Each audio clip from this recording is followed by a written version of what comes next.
Hello friends, কেমন আছো তোমরা? আজকে তো লক্ষ্মীবার, তাই সকাল সকাল স্নান করে মা লক্ষ্মীকে ভোগ অর্পণ করার জন্য চলে এসেছি। আজকে মা লক্ষ্মী, গণপতি মহারাজ সবাইকে একটু শুধু কাপড়ের সাথে গঙ্গা জল মিশিয়ে পরিষ্কার করে নিচ্ছি। আজ স্নান করাবো না, তাই এইভাবেই পরিষ্কার করে নিচ্ছি।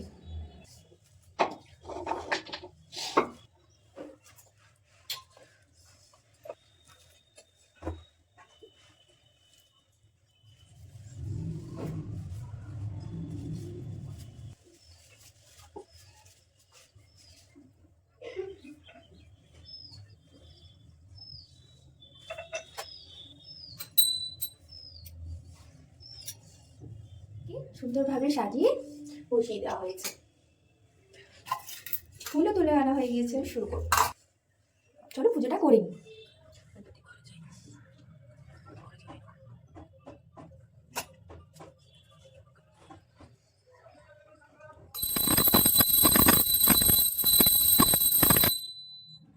বিশ্বরূপস্য ভার্চসী পদ্মে পদ্মালয়ে শোভে সর্বত্র পাহি মা মহালক্ষ্মী দেবী নমস্তুতে। আমার তো পুজো হয়ে গেল। মা লক্ষ্মী তোমাদের সবার মঙ্গল করুক। জয় মা লক্ষ্মী।